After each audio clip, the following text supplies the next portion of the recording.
coming December. This December come out. So then special parole will kick in. It's not very different, but it's still a hold on you. You have a hold on you right now. Yes.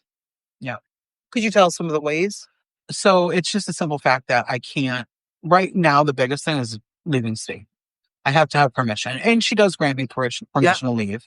I'm like, hey, I want to go see my mom for a holiday. She'll grant the permission. In the beginning of it, when I first came home, it was drug tests, weekly, monthly, whatever it may be. On top of me, you have to do programs when you come out. She'll come to the house, check out the apartment, things like that, just to make sure you're doing.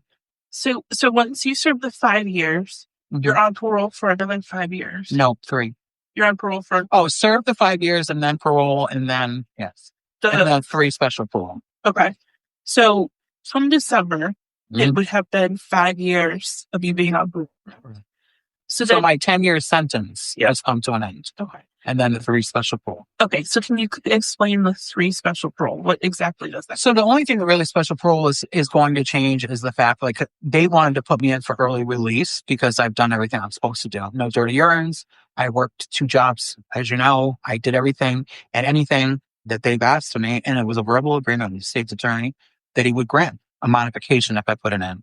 I put the modification in twice. I got denied the second time. The first time he didn't even deal with it. Like I said, I don't want to touch too much on that, but... Yeah, because you still have hope that it's going to be... Correct. 100%. But with special parole, they can't put you in for early release. Like, your parole officer can't put you in for early release for good behavior. But what is 3? Like, I guess what I'm not understanding is what is the 3 special parole? What is that? It was just an extra twist in the knife. So it's not... Oh, okay. So it's not like you have 10 years and then you have special parole. It's that there's something. So there would be 13 years all together. Okay, that's what was it. Yep. Okay, I got you. All together. Gotcha. And special parole is not much different than regular parole, except for you can't get released early from parole. Okay. That's what it is. That's you what have to do at least, understand. You have to do at least a year of special parole in order to put in for an early release. Gotcha. But the court system could grant a modification or cannot. It all depends. Okay. No, I gotcha. Damn. Paulie passes away. You haven't talked to him really at all. No. Then you get sentenced for 10 years. You're doing 5. You're settled in. Working. I have a good job on the compound at this point, kind of building.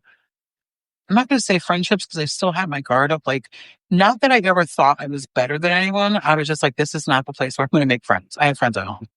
Right. Not to sound like an asshole, but that's how I thought. But you just wanted to do what you needed to do. Stay focused. Right. So you just get out and then...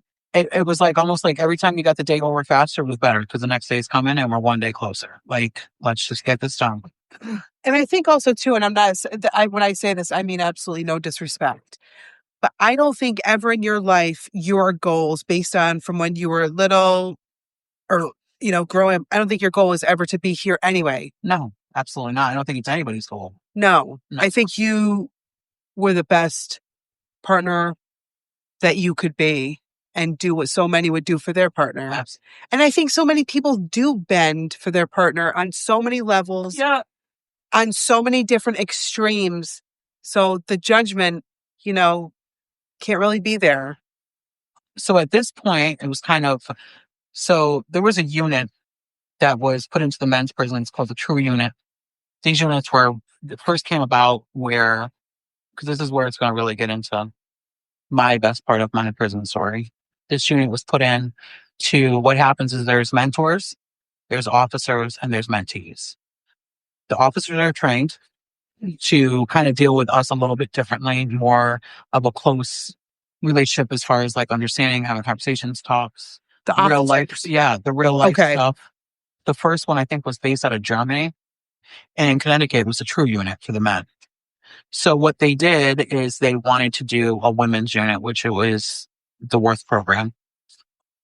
It was the first one in the U.S. It's the only one in the U.S. for women. It's actually at Niantic. So this was going around, like a lot of the officers, King, you should go there. You should be a mentor, show these girls. They had a few mentors already picked out. And in my mind, I'm dealing with my own stuff, you know, like A ton of shit. I don't want to let anyone down. I don't know if I'm ready for this. Kept going back and forth. So they started the unit. The mentors got trained. They did the training through Vera Institute of Justice. These girls that were going over there were from the ages of 18 to 25. Did they say that the brain doesn't develop until the age of 25? That's their focus on how to live like basic life skills, jobs, things as that. And as a mentor, you kind of want to guide them. You want to sit in a room if they're flipping out on each other or having a hard time. You sit in a room with an officer, a mentor, a mentee, whoever's having the issue, and you talk it out. You don't go at each other's throats. You don't, you each have a chance to tell your side. But during all this, I was like, I'm not ready. I don't want to let somebody down. I don't want to let the officers not program down because they did special training to do this. Right. Most of these mentors have been there a long time. When I tell you, like one of the mentors that was there, I think she was there like close to 17, 18 years, some of them. Wow. Yeah. One of them was very young when she went in. I think she was 16 when she went in. Wow. Yeah. So I kept putting it off. And I would get asked all the time from different officers, Ken, when you going over there? When you going over there? And they were looking for another mentor to go over. I finally made the decision, like, you know what? It's the worst that can happen. It's the worst that can happen. Right. But it was because I was so comfortable. I had the job. You know what I'm saying? It was like, all right, each day is the same. I love structure. So I like my day to just, I know what I'm doing. And my door was unlocked 90% of the time, except for at night. Good. You hit a button, it's called local. You hit the button, it buzzes out. The officers need me up there. I had everything down to a science. I'd work in the morning until 11, go up and shower and chill. Like everything was perfect. It was As great. it could be. As it could be. As it could be. Circumstances. God. Could be. So, counselors pushing it. Ken, you got to go over there. Everything. You're going to be perfect over there. You're going to be perfect. So, boom. We pack up. This is taking me to the East Side compound. Okay. I'm still a level 4 or 5 prisoner because of my charges. But security's kept well there. It's not like anything different. They redid this whole building for this program. Like they got all the funding for this. When I tell you the mentors, we had our own shower, toilet stall, and sink. Wow. They redid the bathrooms in there. It was beautiful. Absolutely beautiful. It was like my whole world was about to change. Like literally. So it's open living now. It's no more cells. It's one big room. There's a walkway through the middle. Mentors have their own cubicle. Oh my. Mentees, there's like 4 or 5 mentees in another cubicle with the bunks. And these are all the perks. We have full cable, big screen TV. Oh my God. We have microwaves. We have a library that we can use at any time. We have a counselor, our own counselor, all day. She's there. And then we have the other one that's there in the afternoon. It was just like, so let me just tell you, because this will always stick out in my mind. And I know you'll appreciate this. So I remember talking to one of the officers on the West Side compound. He's like, what do you miss like the most about like normal life? And I said, my favorite thing is summertime is like being able to touch the grass with my feet, like taking my shoes off.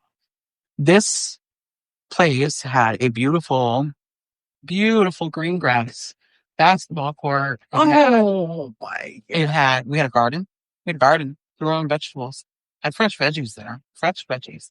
I get outside. It's just me and that officer. He says to me, he was still calling me by my last name at the time. They don't call you by your last name at this program. They call you by your first name. Okay. Different. Big. Things are about to change. Yes. So he says to me, and he used my last name. He said, "Can take your shoes off?" And I'm like, "What? Like, what is he even saying right now?" Right. He said, "Take your shoes off." And I took my shoes off and he's like, "Go touch the grass." He remembered me telling him that from way back. And I just, so emotional. I'm just like, oh my God. So many feelings. Smelled different. Everything was just, so many feelings all at once. It was like overload. God, did that grass feel good? It was warm. Oh my God. We had a flower bed when you first walk out of the walkway. It was all flowers. It was beautiful. I think it's the fact that he remembered too. Yeah. I think that, yeah, definitely. They took the time out to say that. Yeah.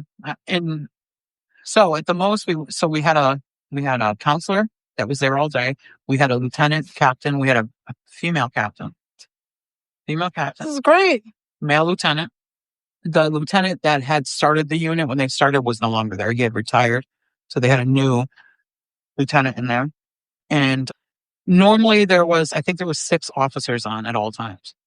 There was at the most, there was 5 to 6 mentors, and then anywhere from 15 to 25 girls in the unit.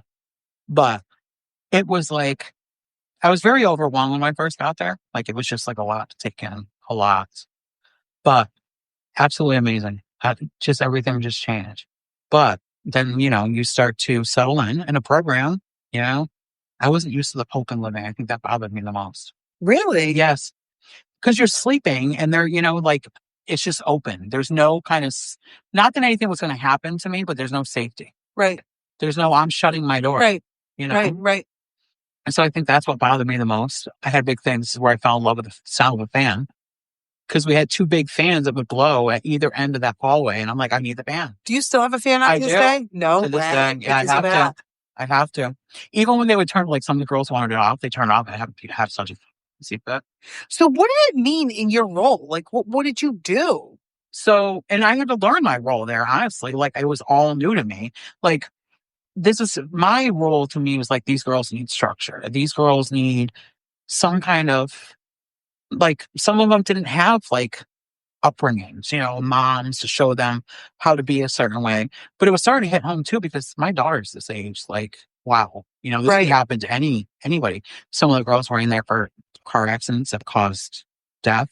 Some were in there for drugs. I mean, I facilitated when I was there. This is where I had to find my place there. And I thought my place would be because of my charges. And what I did is I took on the role of all of the drug and alcohol groups that we helped there. And we did all of our women's 12 steps program. We did NA, we did Al-Anon, we did all of that.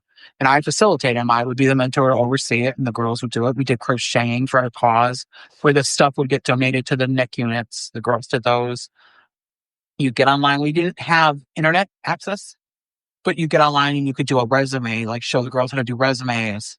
But I'm thinking I'm there to help the girls, but I'm like, this is kind of helping me. Like, I'm seeing things a little different. 100%. And I'm not going to lie to you, I was very difficult. So when the lieutenant and them listened to this, I was very difficult. There was plenty of all-out screaming matches with the officers, with the mentees, with mentors bumping heads, because they don't want structure. They're in prison. They don't want me to come in and be like, oh, you should be doing it this way or that way.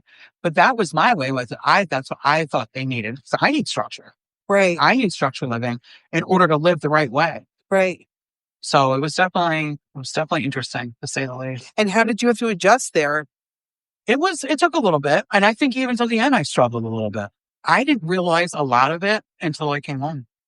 A lot of it. And I just recently reached out to one of the mentors, and I said, I have nothing but love for you, even though, because we were both alpha males, like we would bump heads, like literally they'd have to shut down the room where we watched TV and stuff just so we could go at it. Really? Yeah. Yeah. Because I have a very strong personality. And what would it be over? Like, she had a different way to deal with things, and she was a caretaker. She wanted to coddle and care for the girls, and I get it. I wanted to do that too, but I think this needs to come first. Right. And I had that. I was building a wall. My wall was built, It sounds like, though, this, as great as this program sounds, it sounds to me like in order to get into that program, you have officers that have to refer you because they see that you're putting in the work. And I don't know if I should say with the general population. Is that appropriate? Yeah, it's Gen Pop. With the general population, but they see something in you that they feel would work in this program, but then you're not going into it realizing that it's like the work that you're going to have to be doing in that program is all mental. It's a lot. It was a lot. Right. When you, and not even on the website, you're dealing with like a lot of different walks of life. Things that I never understood. I mean, I understood like growing up in the city because I would be in and out of it, but it was just so much to take on. And I'm still trying to deal with my own shit. Like, right. like the whole poly thing and how much time I had and how much time I had left. And there was so many different opportunities in there. But I needed, not that I needed it to get or released early. I needed it and realized it later on that I needed it for myself. And I've always said this, realizing how much work I had to do on myself and got the help from me, but helping the girls at the same time. You know what I'm saying? Like we worked through all kinds of so many raw emotions will come out sexual assaults. The way that they were living, the boyfriends, just females are very vulnerable when it comes to certain stuff. And I needed to realize what I was doing wrong and who I was. So this is where it comes into play that I needed to start working on me. Like I need to figure out why I am the way that I am. And the officers were like, you are guarded, you are this way. Like, take a look at yourself, kind of step back and take a look. Lieutenant Catarano and Officer Young, there was so many, and they were tough. When I tell you these guys were tough, we'd be in the office, there would be tears, there would be screaming, there would be they were listening. They gained my respect and my trust. Most importantly, my trust. I told them things that I've never even told closest friends of mine. Journaling was a big thing there. Write down your feelings, getting your feelings out, verbalize your feelings so you're not holding them in. Forgiveness of yourself, forgiveness of others that have hurt you. And that was a big one. That's huge. I think forgiveness is one of the hardest things I had to work on. And still to this day, I think I still struggle with it because I've done a lot of shit that's not good. I've hurt a lot of people, not just my family, but selling heroin is not something that's a good thing. A lot of people got hurt during it. It's just unfortunate. So Mr. Young had suggested, because sometimes things are too hard to get out and talk about. So he said, King or Lala, you write these things down in a journal. He says, I'll read them. If you want to talk about them, we'll talk about them. If you don't, you don't. I remember walking past the bubble and Mr. Young had my journal and he had his little old man glasses on and he's reading the journal. And he read some deep shit, when I tell you. And it was things that I never told anybody. I was sexually assaulted when I was younger. I was sexually assaulted in my teenage years. My family history, things that I've struggled with, stuff with Paulie. Literally. And he read them and some days I wanted to talk, some days I didn't. And that's what I say. This is where everything changed because two men that I would never have talked to on that level or told any of those things to gained my trust. And I still to this day, I'll call them or I'll send them an email and be like, hey, I just want you guys to know you're part of my healing. And sometimes they blow it off all right, King, enough is enough. But it's true. And I'm very, very, very thankful for both of them. Here you got two people, two guys, right? You would never. And Mr. Young was tough. He was very, very militant is what the best I could say. He was it was almost like he held himself you're going to respect me type. He was always up for a conversation. Always down to help, wanted to be there. That's why I say that when they did these training for these officers, it was almost like it gave them a chance to be human too. They didn't have to take us to say, they didn't have to, scream and yell. It was them just being more understanding. So they took on a lot too, for sure. But it was just totally different. The whole thing was just so different. We have one officer, Mr. Lee, that was on that side, and he on the west side. You didn't look at that man the wrong way. He was so hardened and so mean. You don't look at Mr. Lee the wrong way. Over there, different, cool as shit. Different. Yep. And they talk to you about their lives, their children. They would share. I think that's respect. Yeah. The things that they had been through. I think they shared a little bit more with the mentors than they did the mentees, only because of the, level of respect. Yeah. Kind of we're a little bit older, sure. The girls are younger. Right. So it's definitely interesting. And that was the last 18 months of my bid there. And it was comfortable. It was. Oh God, I can't even imagine how hard it was to go. That's what I was. It was. It took me over and over. I was like, I don't want to do this. I don't want to do it. I don't want to do it. And I still, like I said, I still struggled there because now here I am going to work through my show. And we fight. Boy, would we fight. Me and the other mentors, we would fight argue. But you know, now, like I said, now that I'm home, I understand a little differently. That place humbled the shit out of me. It humbled me. It made me appreciate things differently. It's crazy to say, but it's again for the What are some of the things that, is there anything that comes to mind as far as what you appreciate now versus then? Or ways that you see things differently now? then Yeah. I take the time out to see the small things. It's not like the big picture. Like, I'm not in a rush anymore. I'm not in a rush to get nowhere. If someone needs to go in front of me in line or pull out, I'll stop on Main Street. I don't know how many times let someone cross, or just simple things like that. I think it changed me. Before it was like I'm just going to go about living my life. Not that I didn't care. I've always had a big heart, but I didn't know how to show because I had it guarded. I had it guarded to protect myself from all the shit that I had been